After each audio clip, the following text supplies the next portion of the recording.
Hey tribe, Dawna here with Transformational Healing, and today we are going to talk about how to use a Rose of Jericho flower to help bring good energy and abundance into your home.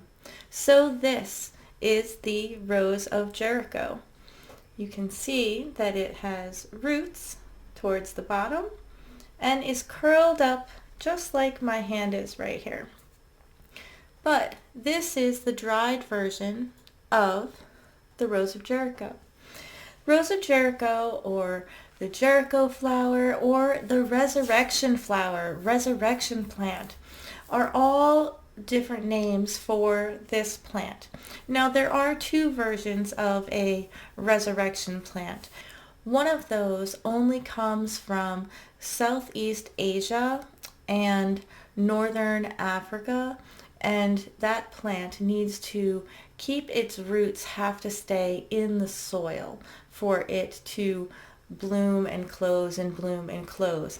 This style of the resurrection plant can live to be thousands of years old and can go into this hibernation state or this sleeping and dormant state and then reopen into the beautiful state that you see here on the video. So this version of the Rose of Jericho is sometimes referred to as false Rose of Jericho, and it is in the Selaginella species. So it is really unique because it continues to live when its roots are not in the soil. And you do not need to plant this plant at all in order to use it. You simply just let it have some water.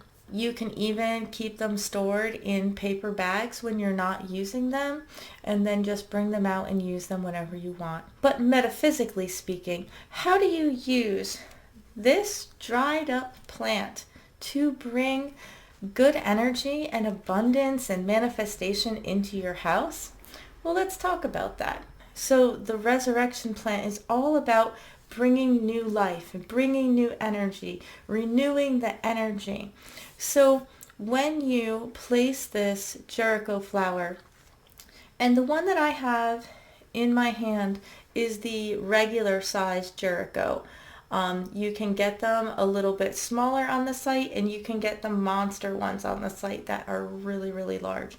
This flower right here, when it opens up, will probably come out to about 6 or 7 inches, maybe even 8 inches, just this normal one. And the larger ones can get up to almost like a foot. I've seen them open up to at least this big. It's really, really crazy. So when you bloom a Rose of Jericho with intention, meaning you have a beautiful bowl of water and you're going to place the flower in with intentions, maybe even with some other things other than water in the bowl, you can make that for whatever intention that you want. But most people will use it to bring that renewed new life energy into their home. Now, Rose of Jericho is known for absorbing the negative energy in the air and transforming it and releasing positive energy into your home. So it is a great centerpiece to keep somewhere in the middle of your house. Other people very often will use it for abundance and manifestation and prosperity spells. So things to bring in money. And in that case, they'll put things like glitter and coins, perhaps 5 coins, 5 silver coins, or 3 shiny pennies, depending on who they may be dealing with, if they are dealing with a particular path. But putting money in coin form, and sometimes a little bit of Florida water, or some special crystals for manifestation that are allowed to get wet, obviously, because they're going in the water. Things that bring prosperity. So they create a prosperity or manifestation spell around the plant growing in the bowl.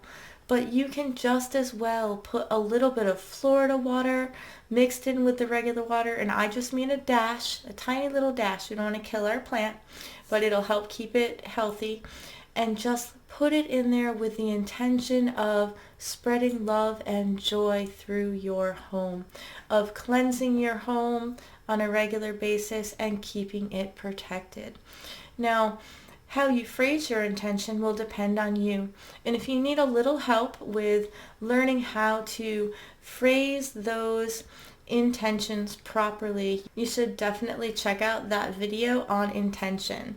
And if you are wondering what to do once your house is clear, how do I keep it that way, or other ways to protect yourself and your home and your family from negative energies entering it, you may also want to check out my 4 ways to use black salt video, how to use Cascarrila or eggshells powder for protection, and also how to use sulfur to get rid of a hex, and how to cleanse things with the blue anil. So I have a full series on how to use all of these products in a metaphysical way, and to understand how all of these sections of projecting and filling a home with positive energy, cleansing and clearing a home, and protecting a home all work together, and how these are all different aspects of the same puzzle.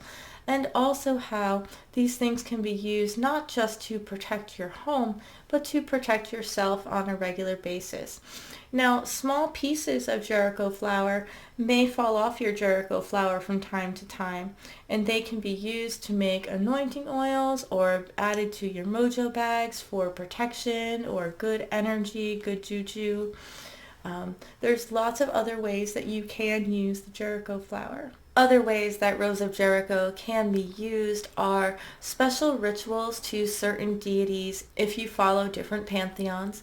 It is also often used for actually honoring the resurrection of Christ, which makes complete and total sense for the Christians to be able to use that way. It is such a beautiful plant that it can be used across multiple paths, just like all of the rest of our plants. You can also use the Jericho flower as the main part of a working. You may even do it as part of a full ritual where you're anointing candles and setting really full intentions, and you have a full working that you do around the Jericho flower, and that taking care of it and blessing yourself with the water from it every day is how to keep yourself clean and clear. Now, it is believed that the water from the Jericho flower can be used for all sorts of blessings and manifestation and abundance itself. So when you change the water, which you should be changing the water often, taking care of your plant, you want to make sure that you keep that water. It's kind of like having put moon water outside underneath the moon to make special moon water. Jericho flower water is made in that same way. So just make sure that as you change that water out, that you save the water and that you use it for whatever you need to use it for, to continue to bless yourself and bless your home, or adding it to a ritual bath, things along that manner. But that's only if you are changing the water frequently. If you do not pay close attention to the Jericho, sometimes if you leave it too long, the top of it can get a little bit of an algae growing on it. It looks a little bit slimy because it's some form of algae that grows on the plant. And you want to make sure that that water, that you change it and that you rinse it. Perhaps you let the flower go back to sleep for a little while and then let it blossom again, and start the process over again. There are different beliefs on whether the flower should be floating in the water or whether the flower should be only sitting so a little bit of it is in the water and you have some rocks underneath. So different people like to do it different ways. It totally depends on your tradition and what feels right to you. If you're looking for more information about the Jericho flower, you can also check out my full article on the Chats with Dawna section of the website. And you can find that at transformationalhealing.dawna.com/rose-of-Jericho. But that's a little complicated, so I'm going to make sure it's in the description down below. And I hope that that gives you a little bit more insight about other ways that you could possibly use your Jericho flower. So if you are looking for Jericho flowers, I have all 3 of the different sizes listed on the website. Also on the website is information on how to properly care for your Jericho flower. So I hope that you find that information useful as well. Let me know if you have ever even seen a Jericho flower.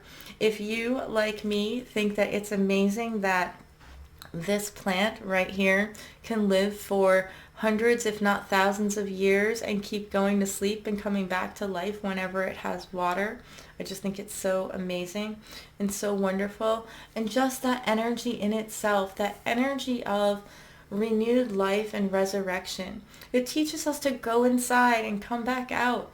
So let me know what you think about the resurrection plant. Have you ever had one? What types of things do you like to add to your resurrection flower? Do you keep one in your house all the time like I do? Or do you happen to just use it for special workings at special points in time? So let me know. I really want to know. And if you have any questions, feel free to post those down below too. Don't forget to go check out the article on the website, and that you can find you can find the Rose of Jericho on the website as well. Many blessings, tribe, and we'll see you real soon.